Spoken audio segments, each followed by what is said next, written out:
ॐ स्थापकाय च धर्मस्य सर्वधर्मस्वरूपिणे अवतारवरिष्ठाय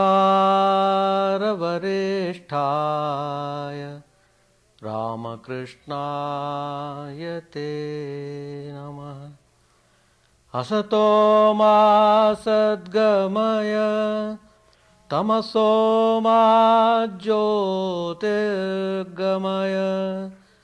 मृत्योर्मामृतङ्गमय। ॐ शान्ति शान्ति शान्तिः। Let us offer our salutations to Sri Ramakrishna, who established religion in the true spirit, who integrated all religions of the world. Let us pray to him to lead us from unreal to the real, from darkness of ignorance to the light of knowledge, from death to immortality. Today's topic: marks of greatness. People want to become great, but there are so many shades of greatness. There are some who are very great in sport field. There are some scientists who are very great in their research work. So what do we mean by marks of greatness? Of all the greatness, we give importance to the spiritual greatness. A person who is great spiritually is really great. He is loved by everyone in this universe. Nobody dislikes him, and he dislikes none. That is a tremendous quality which is spiritual greatness. Many incarnations have come to show us that fine divine quality. It is only in human life we can manifest such greatness. So we should aspire for that. As soon as we see a remarkable goodness in a person, we immediately, spontaneously call him, what a godly man he is. Spontaneously, even though we may not believe the existence of God, still it comes out immediately. What a remarkable person, seems to be a very godly man. After all, who is God? It is He who loves everyone, who is concerned with the whole humanity, who is concerned with the whole universe. Not simply concerned with particular section of people or particular country. No. That is why it is declared in the Bhagavad Gita, Ishvara sarvabhutanam hriddeshe arjuna tishtati. What a famous statement it is. I am residing in everyone's heart. That is what Lord Krishna says. Irrespective of caste, color, creed or race or country. In each and every one there is the divine spark. That is the spark of the Supreme Spirit. That which we call God. God is nothing but that supreme divine light which ensures remarkable peace and tranquility, which ensures stability in our life.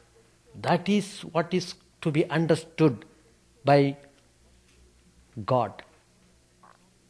Sri Ramakrishna has come, Swami Vivekananda has come in this modern age to show to the people, to manifest the remarkable spiritual quality that is inherent in everyone. What is that? It is the spiritual strength. Spiritual strength. Unparalleled. It can stand any test in this world.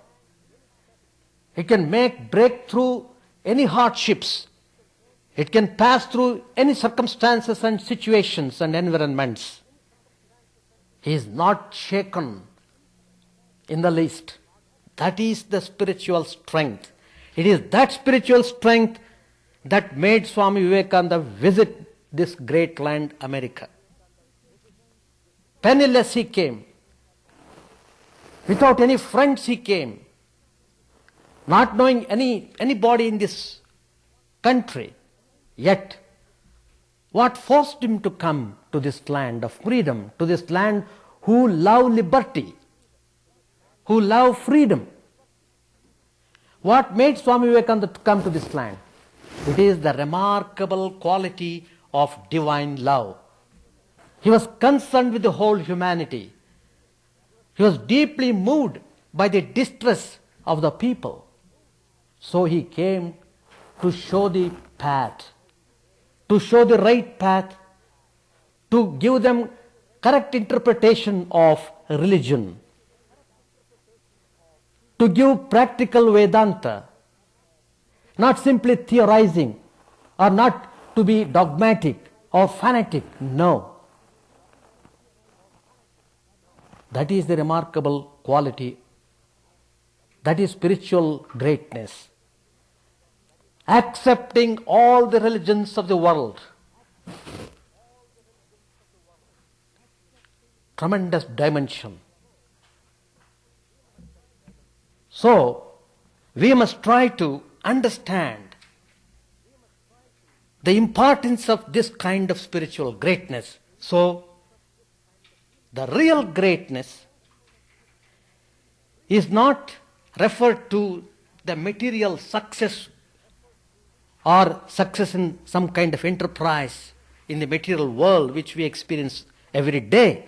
That is nothing compared to the spiritual greatness. The real greatness is achieved by the unfoldment of spiritual power. It is inherent in everyone.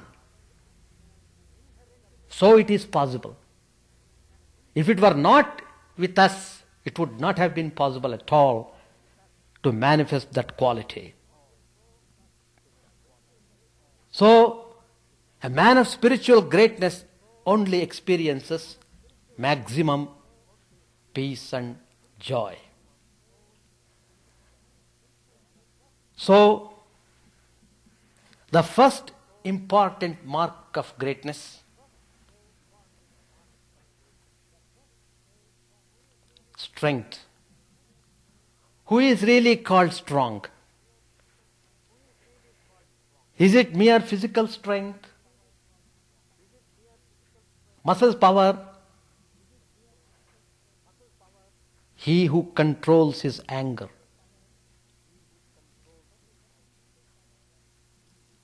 Secondly, the second important quality of greatness, he is not ashamed to learn even from a child. Third, he is content with whatever he has. He is not disturbed because he didn't have some things. Fourthly, he does not hesitate in giving due respect to everyone, whoever it may be. He respects everyone. He respects the whole universe. Now we shall tackle these important qualities which we have classified as marks of greatness. There are so many marks of greatness. In fact, if you read Bhagavad Gita, there's a big list in Sthita Prajna Lakshana. Man of study wisdom, Now, anger is to be fought with remarkable strength, because the anger is the destroyer of person's peace and tranquility. Anger is the gateway to hell. It entangles one more and more to wickedness. It binds person to abomination. In Bhagavad Gita, there is a famous passage where Sri Krishna clearly points out, Trividham narakasyedam dvaram nasanamatmanaha kamaha krodaha tatha lobhaha tasmad etatrayam tyajet. Very clearly specified. Krodha, anger, that is the gateway leading to ruination of a person. Because of this anger, people commit all sorts of crimes. He who controls his anger is said to be really strong. We have seen in the lives of spiritual persons how even under provocation and insult, they never showed temper, but maintained their calmness. That is a remarkable quality. To give an instance, once Girish Chandra Ghosh, who became a staunch devotee of Sri Ramakrishna in his later years,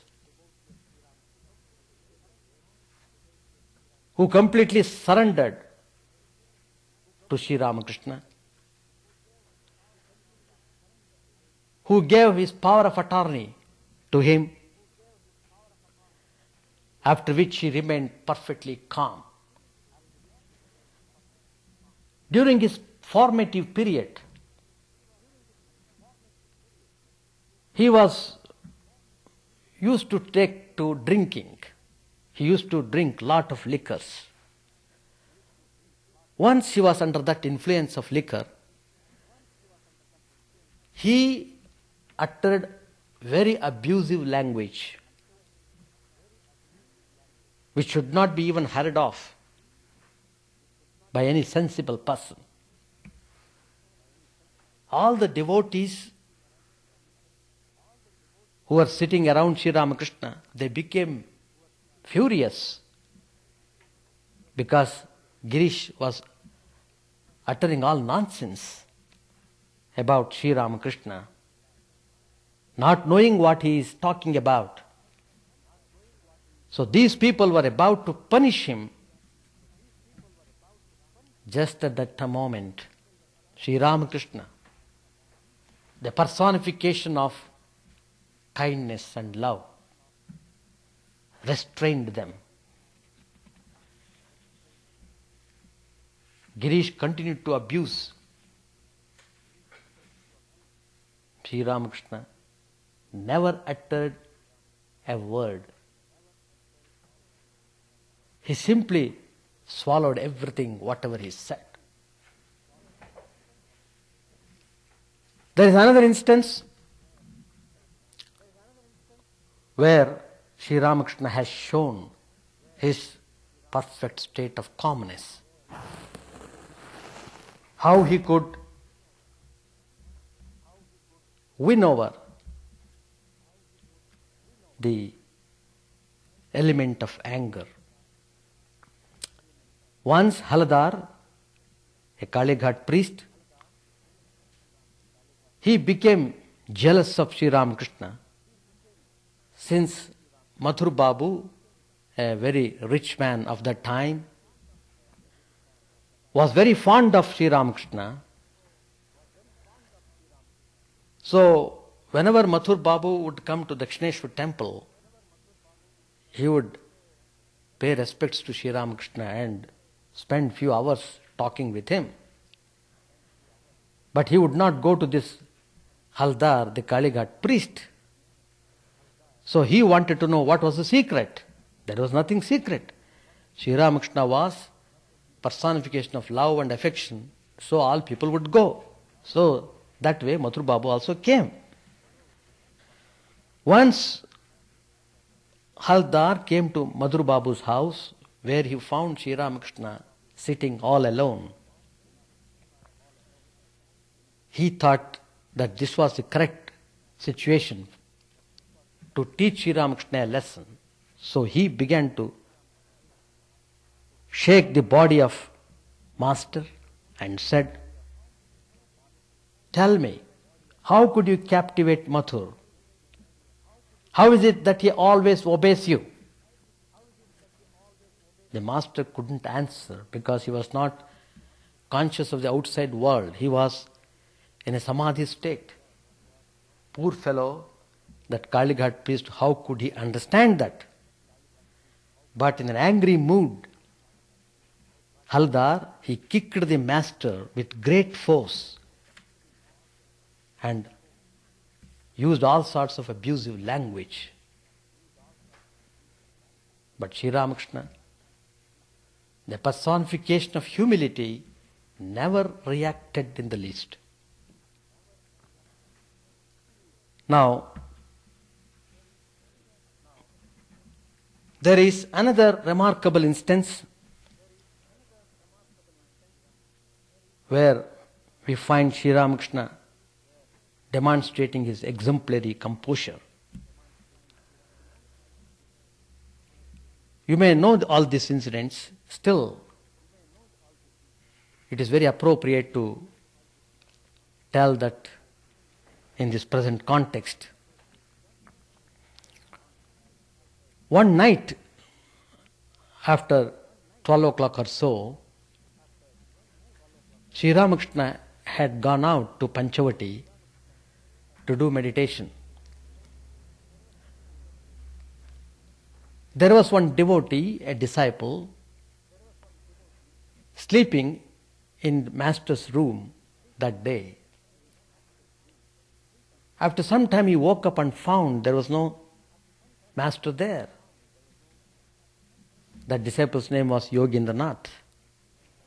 So he went out.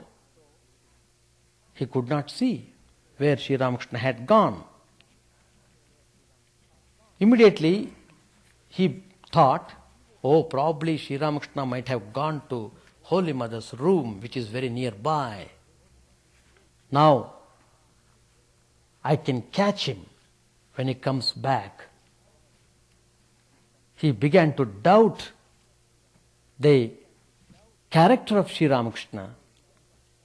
He could not think otherwise. He did not dream that Sri Ramakrishna would have gone for meditation, because nobody knew that people would meditate after 12 o'clock. Generally we all go to sleep. So he was waiting at a corner in the dead night just to see whether Sri Ramakrishna would come out of Holy Mother's room, who was staying nearby in Nahabat.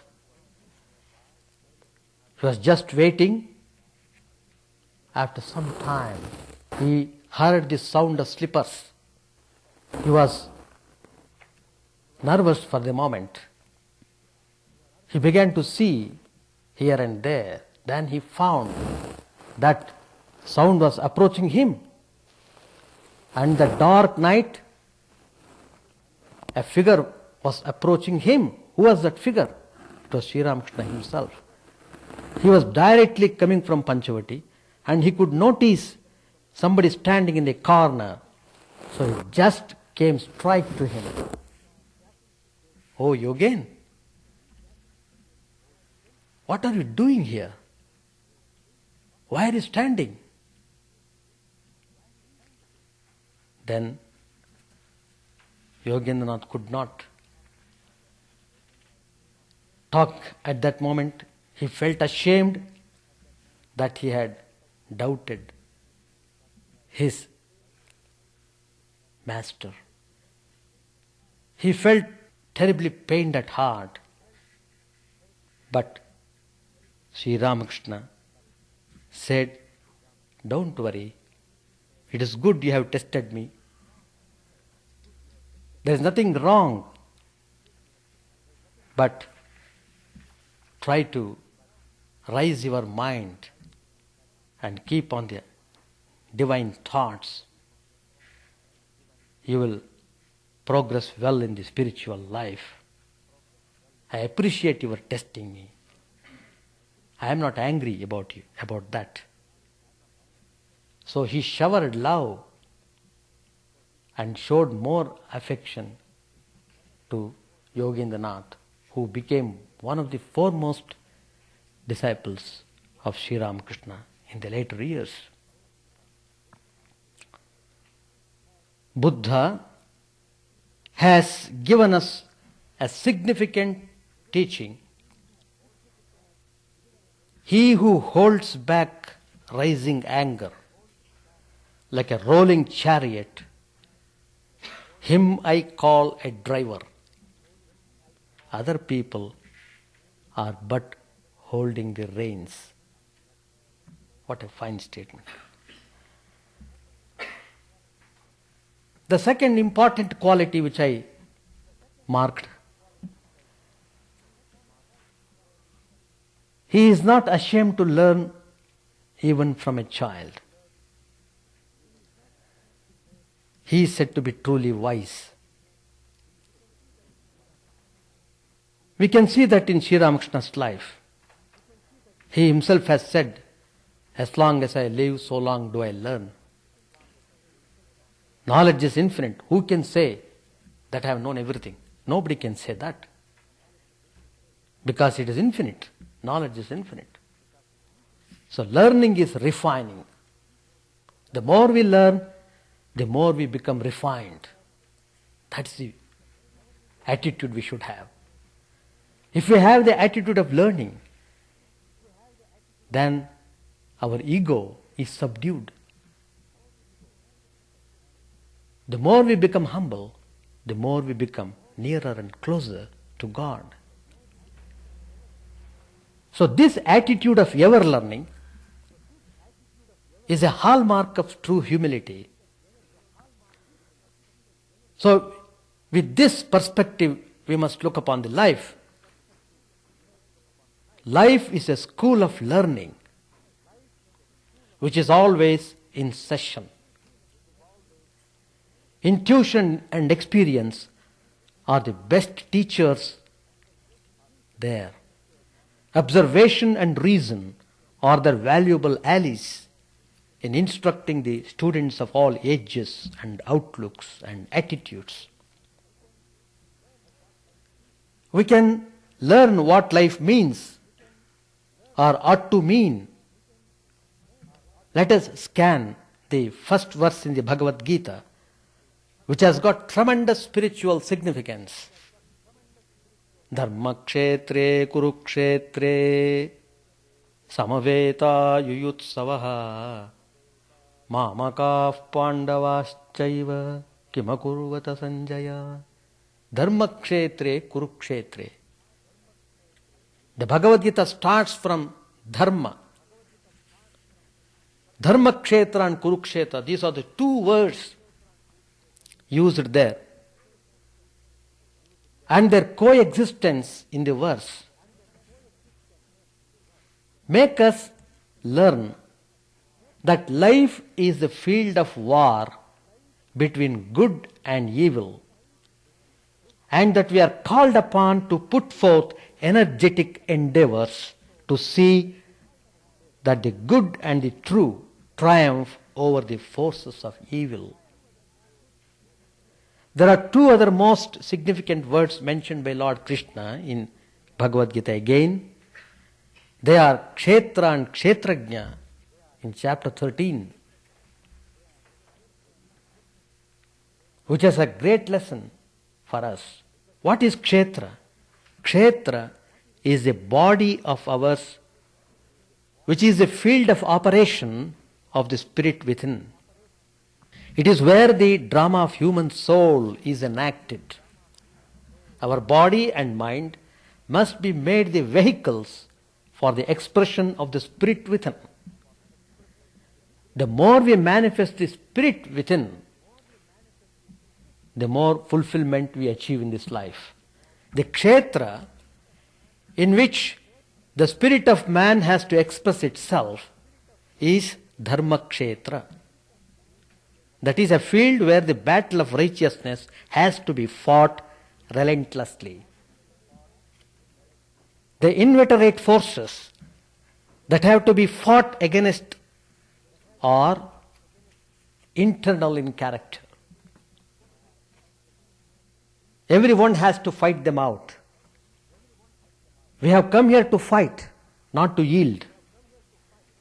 Human life is meant for fighting the evil forces.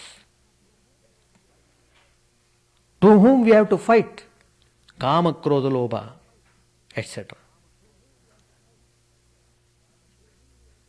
Anger, jealousy, hatred, and all other vices. These are the things to be fought. Our personality is a fabric woven of three strands, sattva, rajas and tamas. The three important qualities. What is rajas? It is the dynamic element. What is tamas? It is a static element. Rajas generates forces of change, whereas tamas tends towards changelessness and conservation. While tamas is a thesis, rajas is antithesis. Conflict is a result of the one being pitted against the other. This is the Kurukshetra, or the field of conflict. It is only when the conflict is faced with knowledge and power generated by sattva that the Kurukshetra becomes converted into Dharma Kshetra. The man of learning always sharpens his intellect and wins the battle of life by the supreme faculty of discrimination, what we call viveka. We have that quality in us, we have to develop it properly. Discrimination. He is able to discriminate with definiteness between the self and the non-self, as the royal swan is able to separate milk from the water.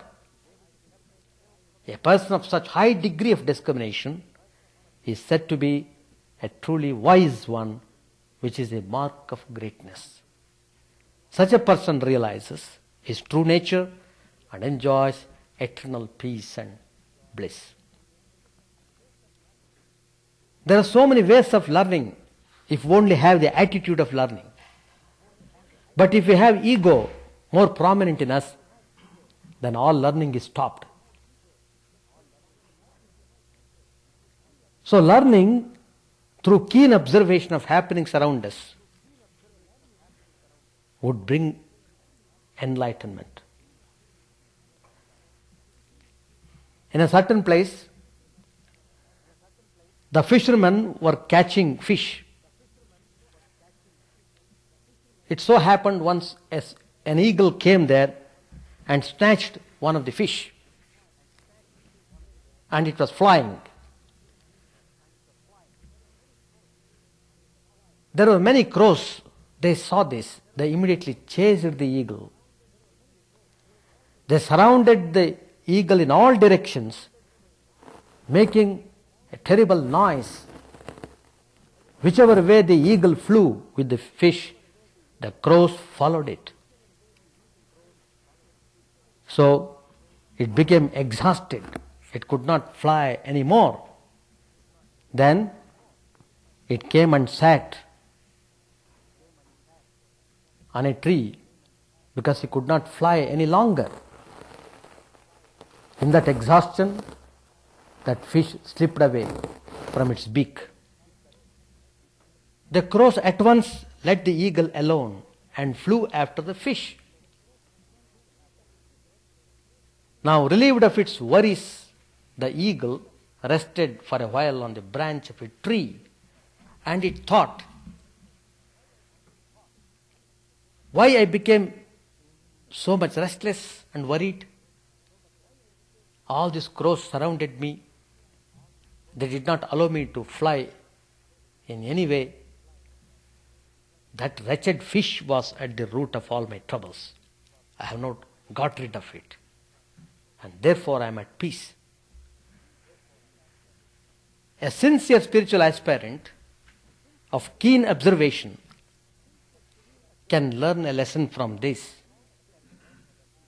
As long as a man has the fish, that is, when he is attached to the things of the world, he must perform actions and consequently suffer from worry and anxiety and restlessness. No sooner does he discard these sources of attachment, the desires which are harmful for his spiritual unfoldment, then his terrible activities fall away and he enjoys peace of soul. There is another instance which Sri Ramakrishna has given in the Gospel of Sri Ramakrishna. You must have noticed how honey is stored in the comb. Hundreds of bees accumulate their honey by several days of hard labor, but they can't enjoy their honey, for a man soon breaks the comb and takes it away. This is a great lesson for us, that we should not hoard things. We can learn a great lesson and become truly wise, one of the marks of greatness, by an analogy given by Sri Ramakrishna. There is water and milk. If you keep the mind which is like milk in the world, which is like water, then the milk and water will get mixed. That's why milk is kept in a quiet place to set into curd, and then it is churned to get butter from it. This butter does not mix with, but floats on water. Likewise, through spiritual disciplines practiced in a quiet place, churn the butter of knowledge and devotion from the milk of the mind, then that butter can easily be kept in the water of the world. It will not get mixed with the world. The mind will float detached on the water of the world. Now, the third important quality which I have referred, a man of spiritual greatness, he is always content with whatever he has. He never grumbles, never. In the words of Lord Krishna, Santushto yena kenachit, he is content with whatever he has. He is content with the bare means of sustenance. Contentment is joy. Contentment is peace. He does not worry himself about anything. Santosha is a remarkable mark of greatness. Man of contentment is ever cheerful and serene. Such a man is Atmanyeva Santushtaha. He is always satisfied with his own divine spirit. His mind is not attached by any things of the world. His mind never likes to come down from the state of spirit. No occasion or incident can disturb such a person, for he has discontented himself with all that is anatman. He has rejected all that is non-self by the power of discrimination. So, such a person is never disturbed by ups and downs in life. He has understood and realized the value of contentment. So he is always cheerful and blissful. Of course, there is an incident where we can see that remarkable quality of contentment. which this incident also I have referred in my previous talks,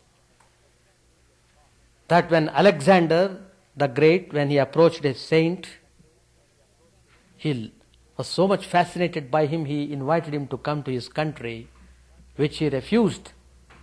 Then Alexander tried to persuade him in so many ways, but he never liked to get away from the place where he was. Then he threatened to kill him. Then the saint burst into laughter. What? You are telling a greatest lie. How can you kill me? Can you kill me? I am deathless. He was really dwelling in his own true nature. What your sword can do, it can cut my body into pieces, that's all. It cannot cut my spirit.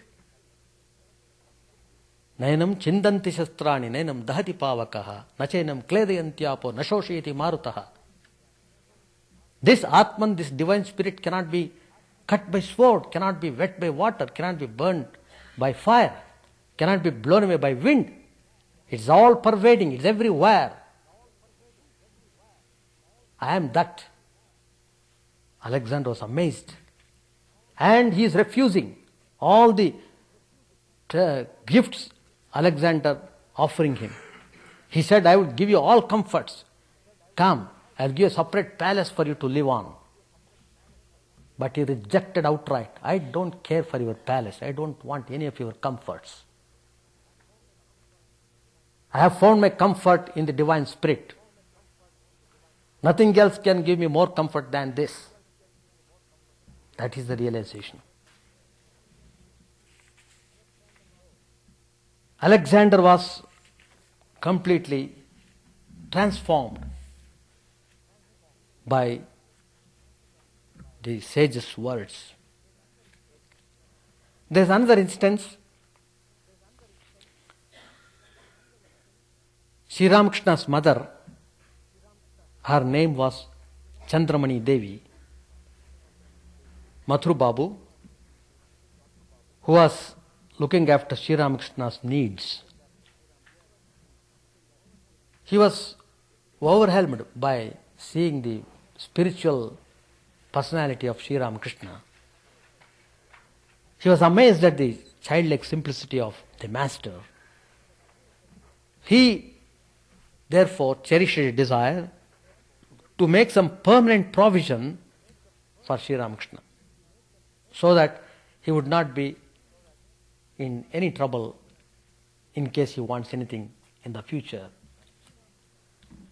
But Sri Ramakrishna's supreme spirit of renunciation would not entertain any such ideas.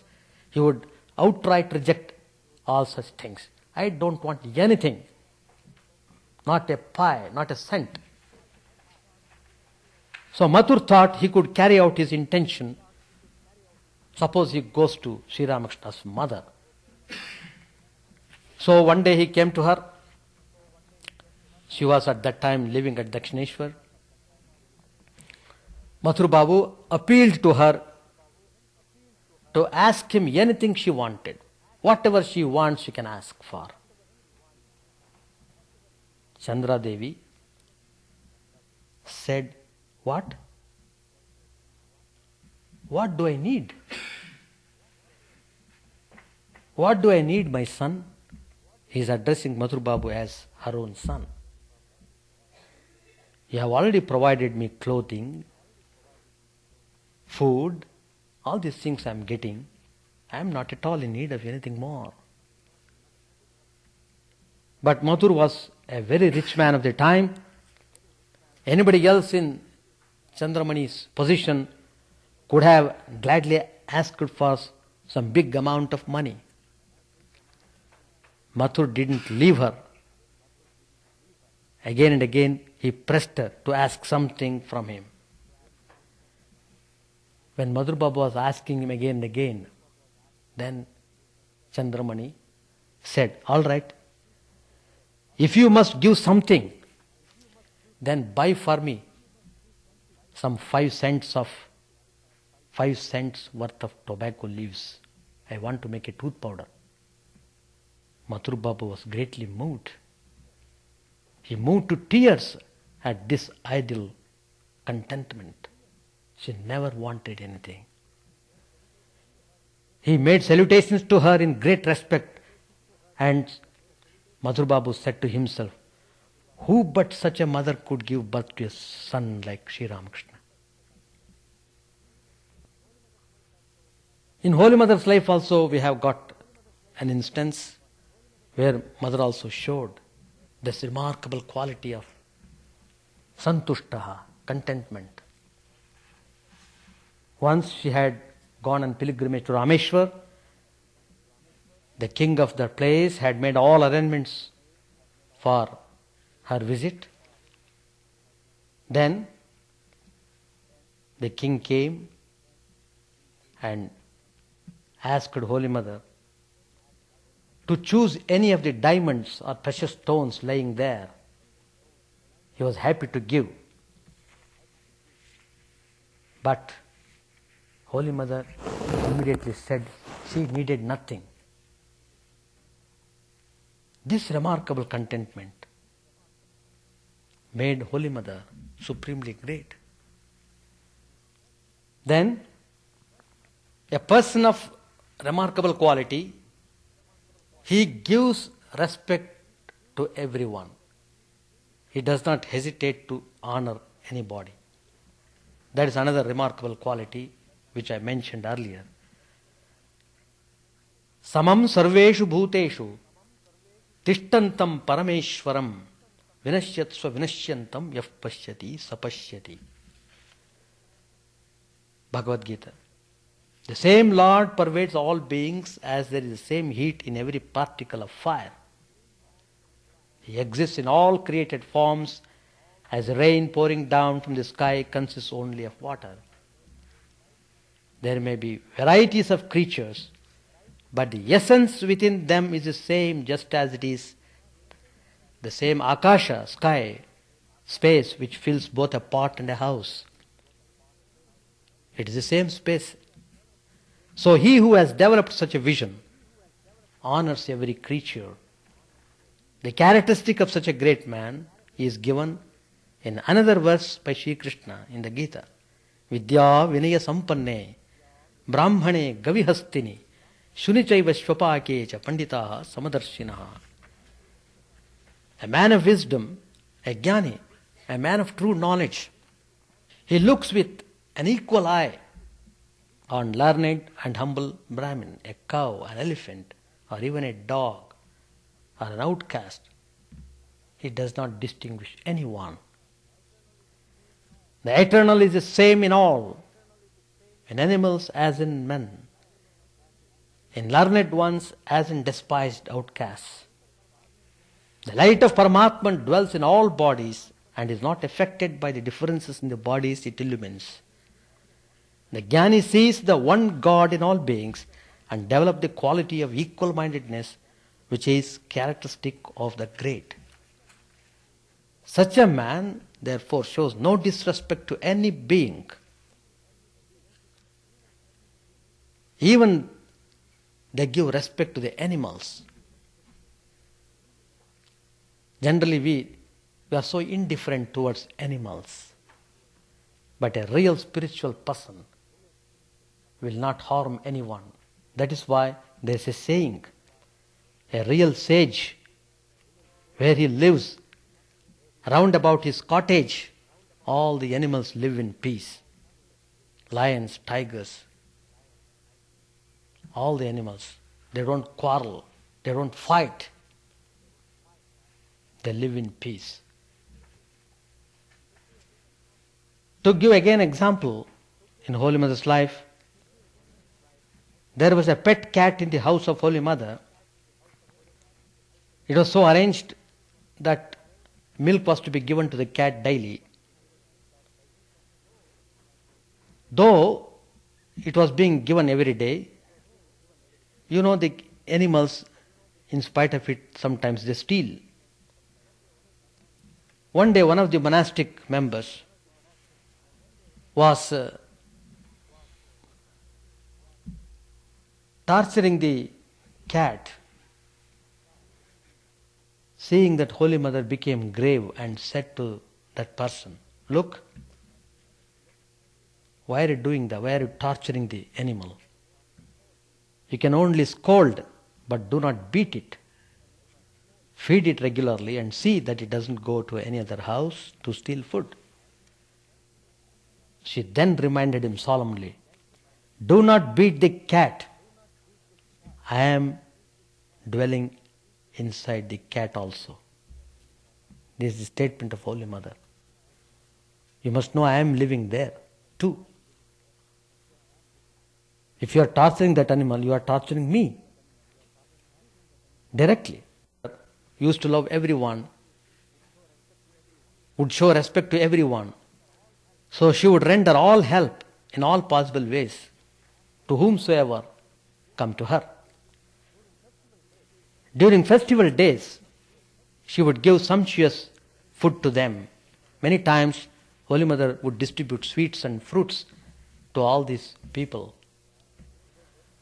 The villagers were overwhelmed by her love. Each one of them received love, kindness and respect from Holy Mother. One day this watchman said to Mother, "Oh Mother, people call you a goddess, the Divine Mother, and by such other names, I do not understand all this." The Holy Mother said gently, "Well, you don't have to understand. Just remember that you are my brother Ambika and I am your sister Sharda." What a wonderful statement. One more incident of her remarkable greatness in treating everyone with due respect. There was a Muslim Pandit who was very ferocious at that time, who was considered untouchable. One day he was invited for a lunch in Holy Mother's house. He sat for the meals, for the lunch. There was a lady, but she was not serving him properly because she was castrated. She began to throw the food at the plate from a distance. A glaring insult and utter disrespect to the man who was eating. Holy Mother saw these things. She couldn't tolerate. She immediately came. She herself began to serve him with all kindness and with all respect, as if she were his own mother. Not only that, after the Muslim had finished his lunch, Holy Mother cleaned the place with her own hands. That's the thing. So Holy Mother then made a statement, even as Sharat, Sharadananda, who was one of the great disciples of Sri Ramakrishna,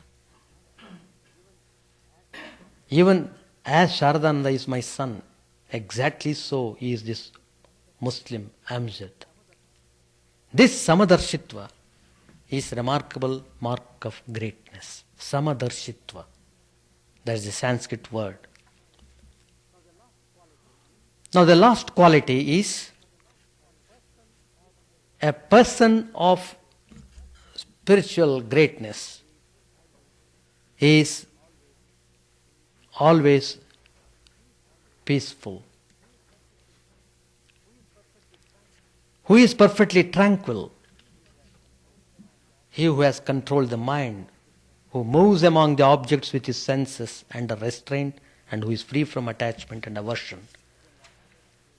Again, Lord Krishna has pointed out on the Gita, Ragadvesha viyuktaistu vishaya nindriyaischaran atmavashyir vidheyatma prasadam adhigacchati. The person of this great mark of tranquility, which is mind completely under control, allows his senses to enjoy these objects that are necessary for the maintenance of life, but always preserves the evenness of his mind, whether the objects be pleasant or unpleasant. Now let us try to understand the anatomy of raga and dvesha which helps us to get rid of them to attain tranquility. What is this raga? Raga means attachment. Raga dvesha means likes and dislikes. What we find in the world is a mixture of happiness and misery. Different thoughts bring happiness and misery in varying degrees. Small bits of thoughts often do not give us any particular happiness or unpleasantness, stress or tension. It is only applied thoughts, thoughts in which we give mental expression to our worldly attachments, and thoughts pertaining to things from which we try to get joy and happiness. That creates stress and tension in us.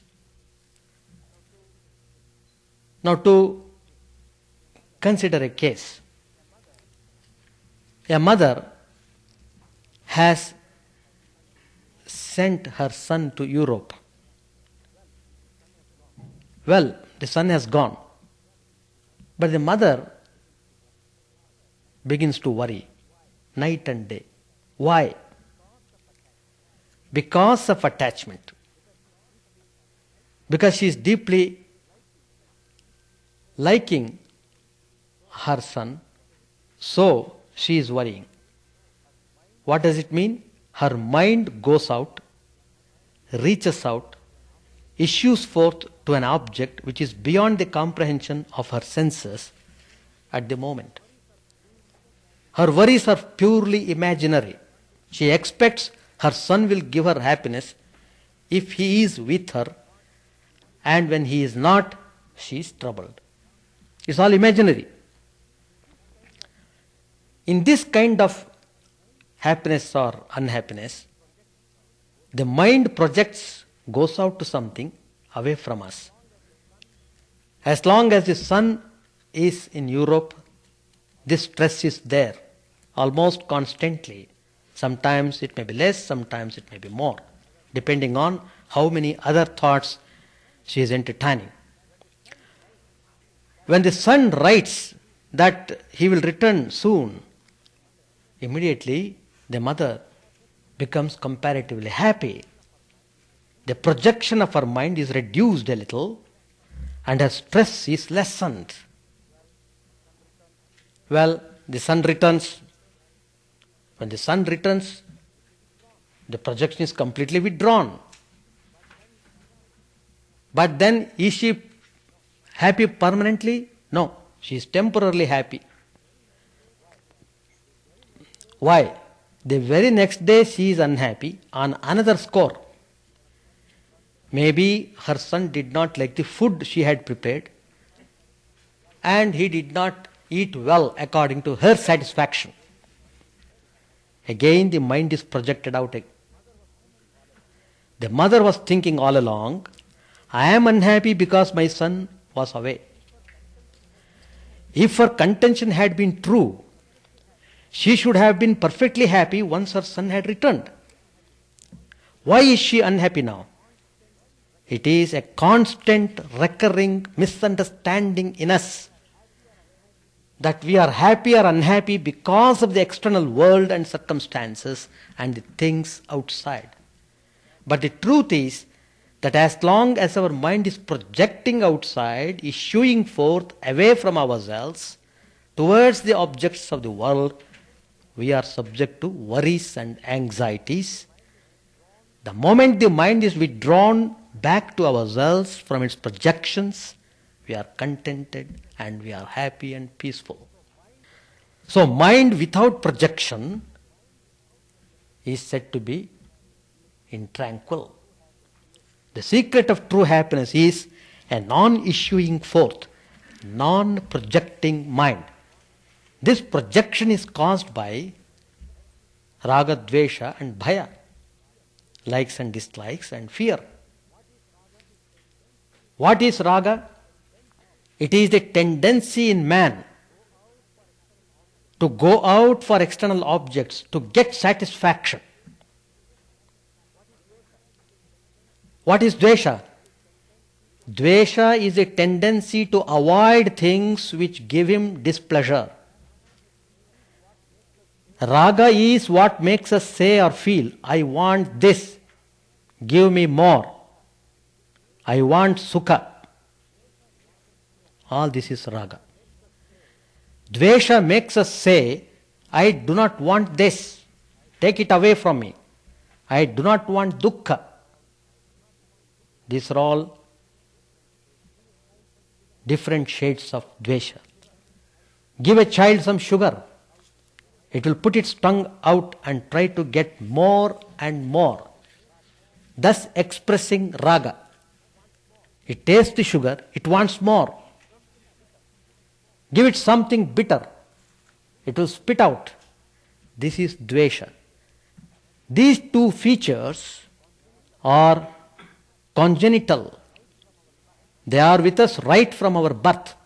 All living beings are deluded by these two forces, raga and dvesha, wanting more and more of the things that give pleasure and avoiding things that give displeasure. How do the forces of raga and dvesha affect man?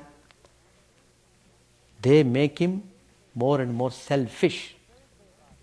Propelled by raga, he wants to grab things from others and wants more and more, and he is not satisfied with whatever things he gets. Dvesha makes him dislike and hate some things and persons. So that means raga and dvesha are at the root of all crimes. For we commit crimes only out of selfishness. Brothers fight, father and son fight, neighbors fight. Go to the cause, why they are fighting? The cause is always selfishness, which arises out of raga and dvesha. So, by spiritual discipline and following the ideal of men of marks of greatness, we must free ourselves from the clutches of raga and dvesha to attain ever blissful tranquility. So there are great men and women in the world who have remarkable spiritual greatness manifested in their life. Even reading them makes us more peaceful. It soothes us. So let us try to cherish those spiritual qualities in our life by reading them, by understanding them, and by practicing them. Thank you all.